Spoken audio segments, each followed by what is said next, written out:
참여하신 분들에게 감사의 말씀을 드립니다. 부활의 소망이라는 제목으로 말씀을 드리게 되었는데요. 기독교의 역사는 예수님의 역사라고 말씀을 드릴 수가 있습니다.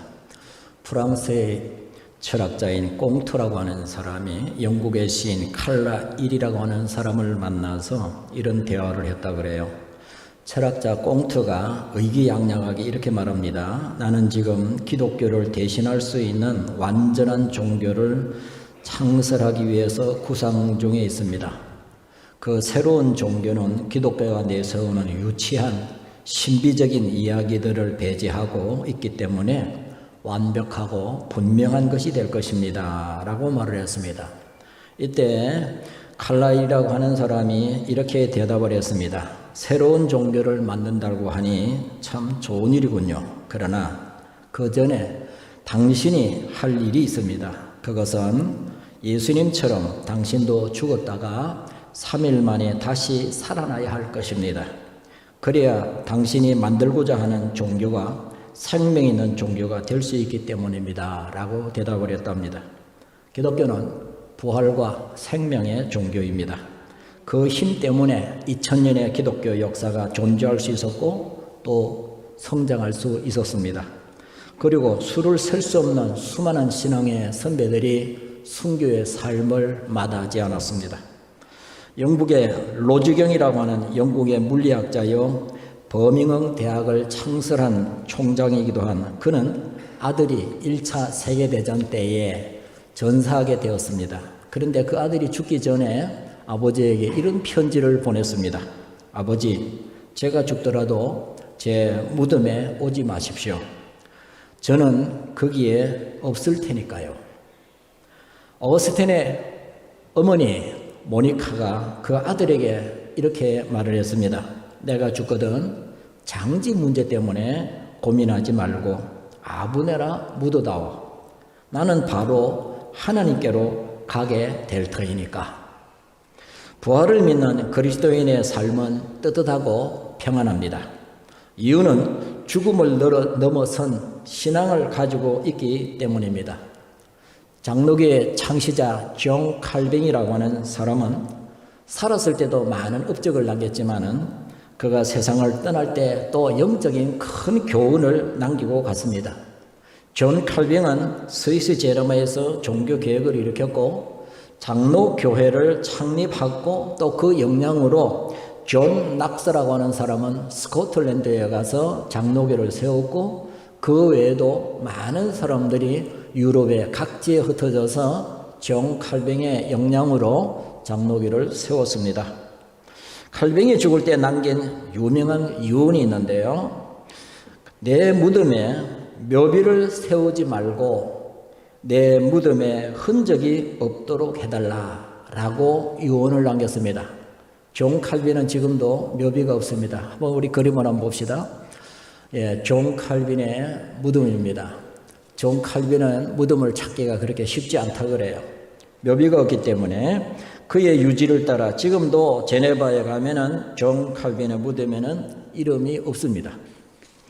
칼빈은 죽음 뒤에도 이 땅에서의 어떤 평가나 어떤 흔적을 남기는 것이 중요하지 않고 부활하여 천국에서 삶을 소망하는 것이었기 때문입니다.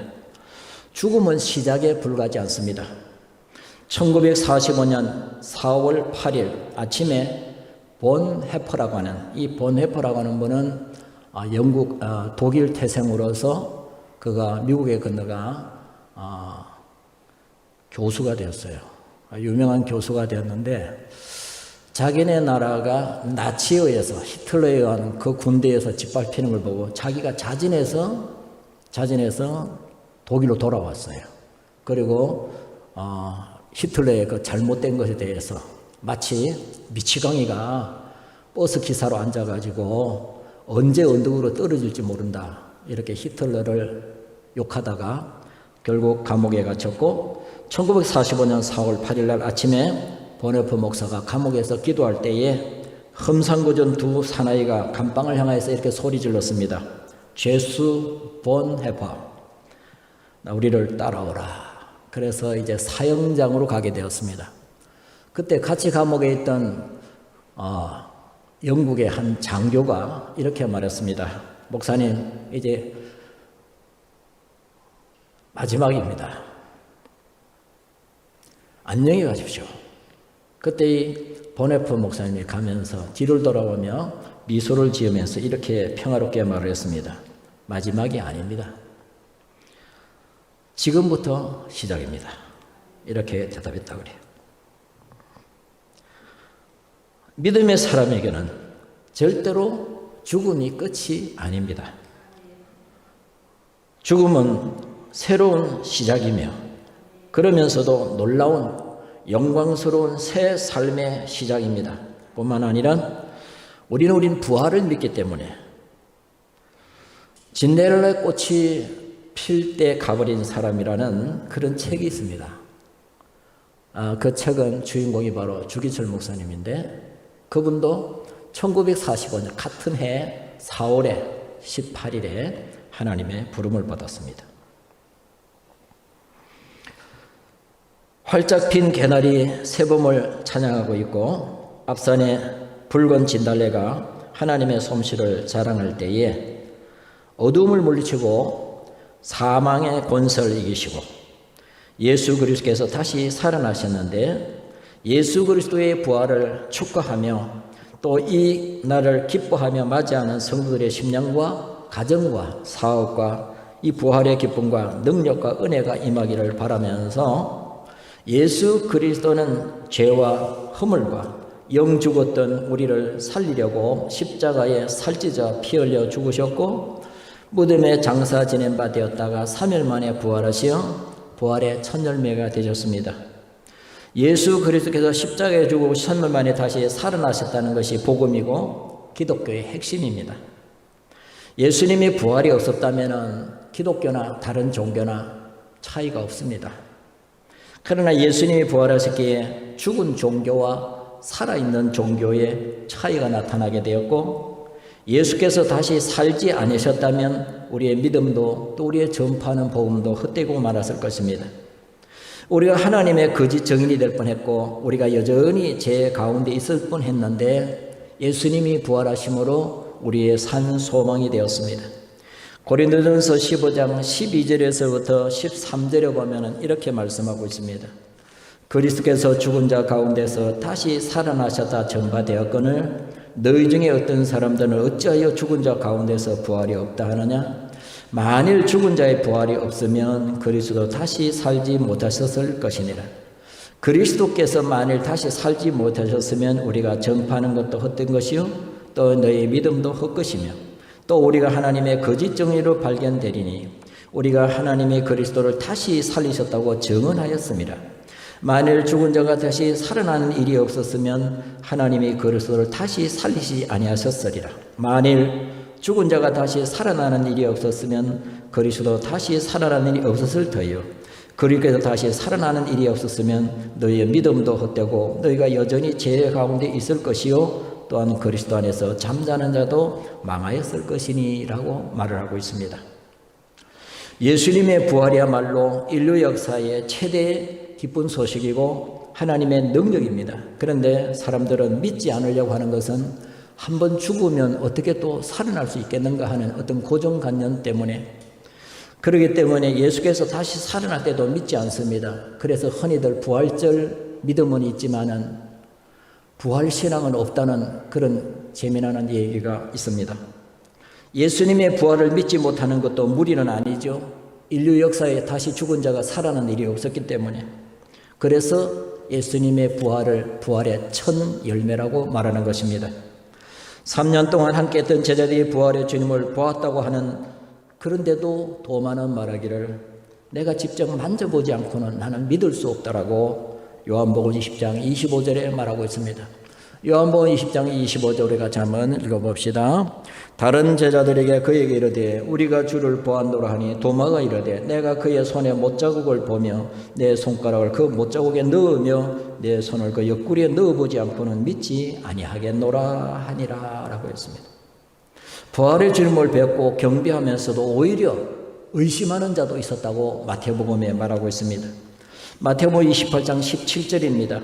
예수를 배웠고 경배하나 아직도 의심하는 자들이 있더라. 그렇게 말했습니다.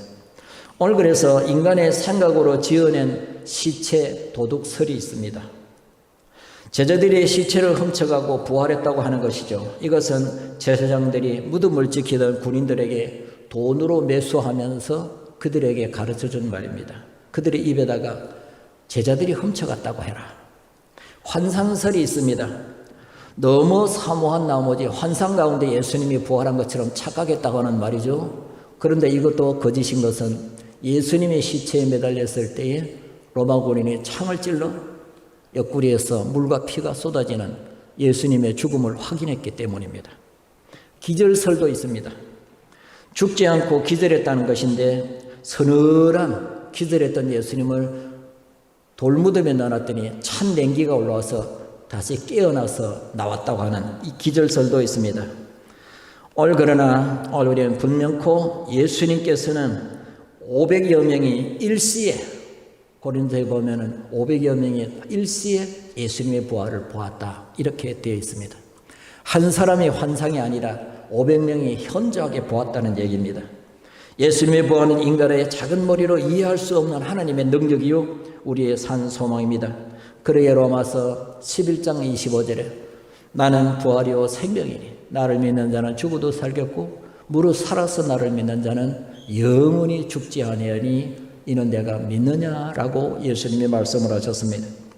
부활의 첫 열매 되신 예수 그리스도를 믿음으로 부활의 능력을 체험하는 역사가 있기를 원하면서 부활하신 주님의 능력을 의지하며 일어나는 역사를 생각하면 우리가 은혜를 받게 되는데 1885년도 4월 5일에 우리나라의 부활의 아침에 역사적인 사건이 있었는데 그것은 귀한 손님, 부활의 종교인 기독교의 복음을 가지고 우리나라의 관문이라고 하는 제물포 항해 장로교를 대표하는 선교사 은두우드 선교사와 또 감리교를 대표하는 아펜젤러 두 분이 똑같이 배에서 하나, 둘, 셋 같이 우리 조선 땅에 발을 디뎠습니다.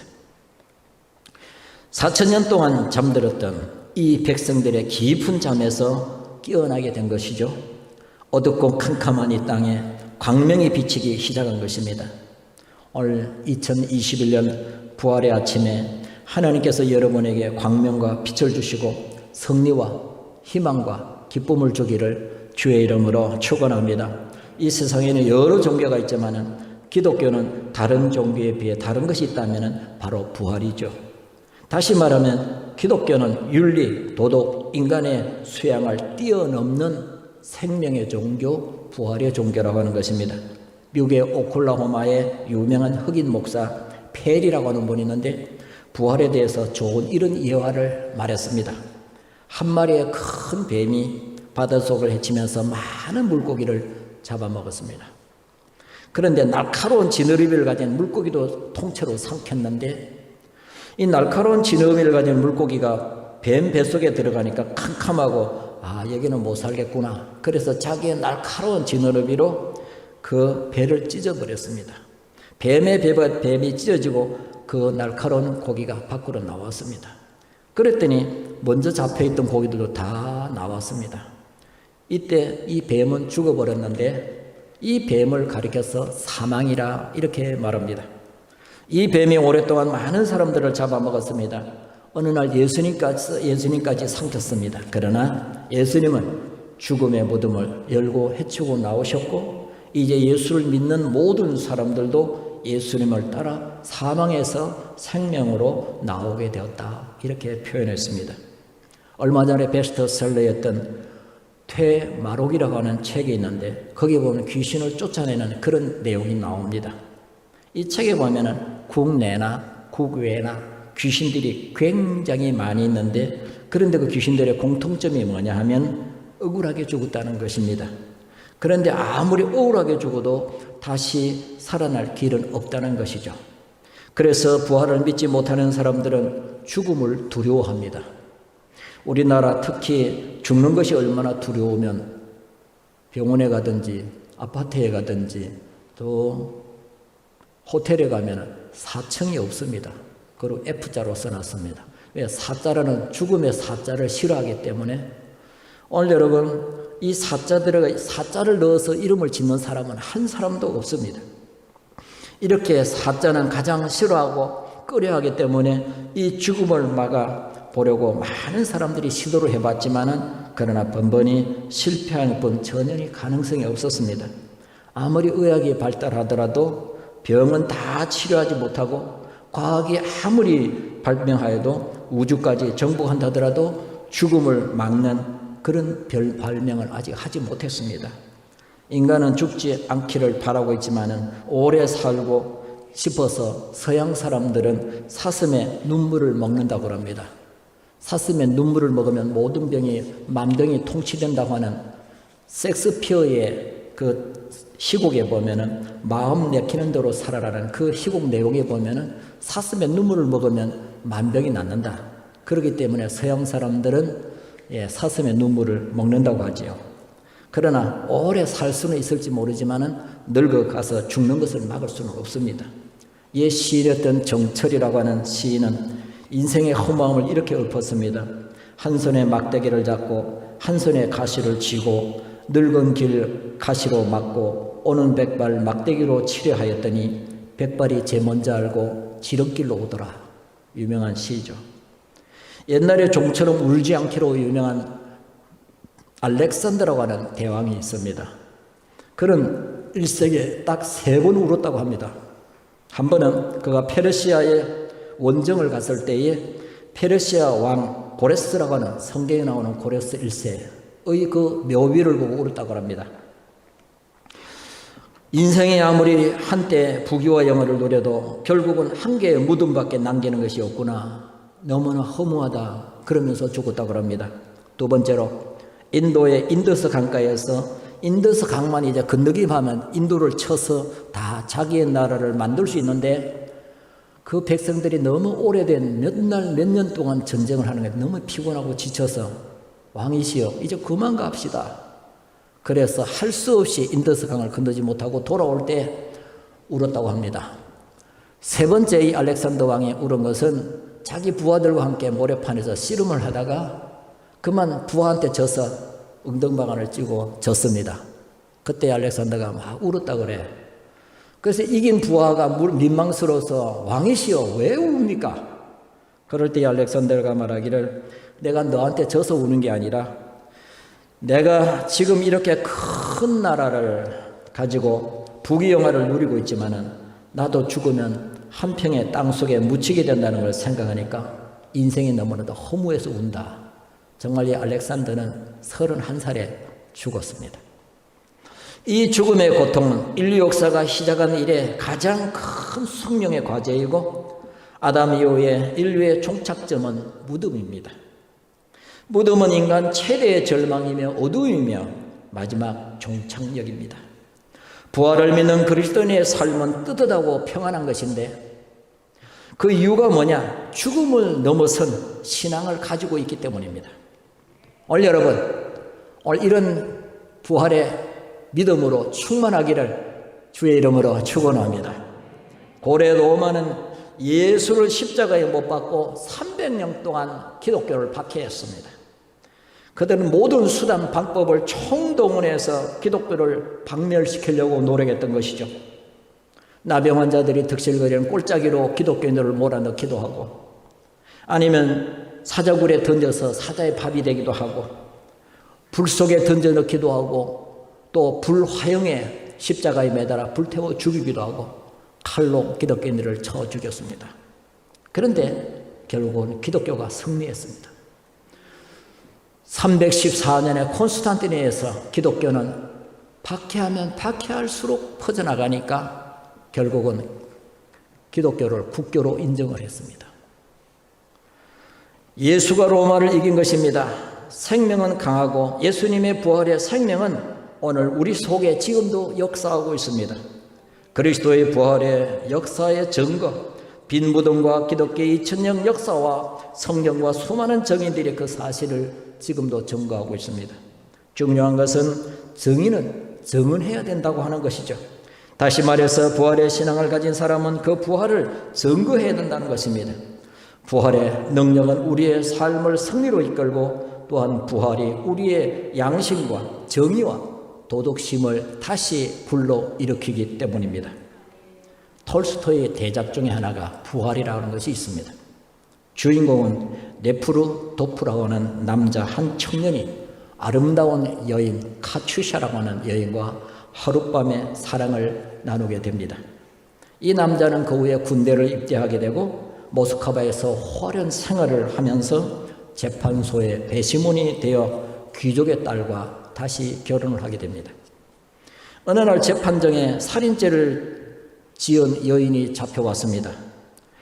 네르루풀은 깜짝 놀랐는데 그 여자가 카츄샤였어요.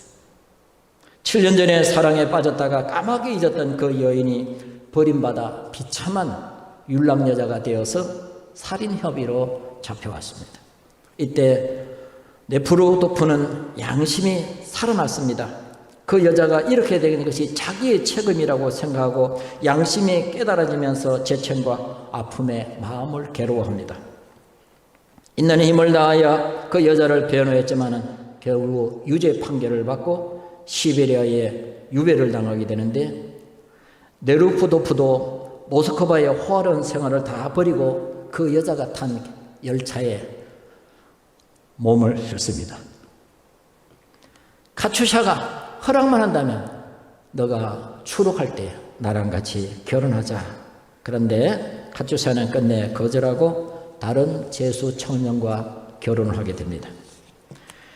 네프루도프는 시베리아에서 토막집을 짓고 살면서 성경을 읽으면서 그는 이렇게 말합니다. 이 세상엔 카츄샤뿐만 아니라 그녀처럼 잃어버린 양이 얼마나 많은가. 이제는 내 남은 생애를 불쌍한 사람을 위해서 살아보겠다라고 하는 그런 각오를 가지게 됩니다. 이 줄거리에 톨스토이는 부활이라는 제목을 붙였는데 이 책에는 누가 죽었다가 살아났다는 내용은 하나도 없습니다. 그러나 산 사람의 이야기 속에 부활이라는 말을 넣었던 것은 그가 오랫동안 무뎌졌던 양심, 잊어버린 그 양심을 카츄샤를 만났을 때 그 양심이 다시 살아나게 되고 자기 신앙이 다시 살아내고 자기의 정의가 다시 살아나게 되었다고 하는 것을 부활이라고 하는 제목을 붙였던 것입니다. 오늘 성도 여러분, 오늘 우리는 이 부활절을 맞이하면서 삶은 계란을 나눠주고 그렇게 우리가 또 무의미한 그런 부활절이 아니라 정말 내가 신앙이 나태한 신앙이면 다시 부활절을 맞이해서 그 신앙이 다시 살아나야겠고 내 양심이 마비되어지고 지금도 양심에 끓이끼는 일이 있다면 내 양심을 다시 살려 양심이 살아나는 그런 기회가 되야겠고 오늘 우리가 내 신앙이 너무나도 미지근하고 세속적이라면 다시 참신앙, 첫 신앙이 다시 부활되어지기를 주의 이름으로 축원합니다. 아울러 병중에 있는 자들은 건강이 회복되어지는 부활이 있기를 소원하며 사명감을 잃어버렸던 사람들은 사명감이 다시 부활하는 이 역사가 우리의 삶에 다시 나타나지고 경제의 어려움도 더불어 함께 살아나는 그런 역사가 있기를 주의 이름으로 축원합니다. 우리 다 같이 한번 우리 기도합니다. 제가 기도할 때에 우리 한번 작정서를 한번 봐주시기 바랍니다. 작정서를 보시고 제가 특별히 기도하겠습니다. 우리가 겟세마네 40일 동안에 우리 교회의 온전한 보훈을 위해서 40일 동안 우리 기도했습니다. 우리가 여리 하나님께 이 귀한 우리 작정서에 우리 한 평 이상씩 2평이 더 좋고 한 평에 250만 원입니다. 정말 어려운 분들은 2,500원씩 1,000번을 드리면 1,000번째가 되는데 그러면 그것이 250만 원 한 평을 하나님께 드릴 수가 있습니다. 2평도 좋고 10평도 좋고 20평, 100평도 좋습니다. 많이 받은 사람은 많이 드리고 없는 사람은 사립다 갑옷처럼 적게라도 하나님께 드리는 그런 믿음을 꼭 가져주시기 바라고 한 분도 빠지지 말고 또 이것 때문에 시험 들지도 말고 다 같이 참여해 줘서 힘껏 여러분들이 참여해 주시고 기록해 주시면 좋겠습니다. 제가 먼저 한번 기도하겠습니다.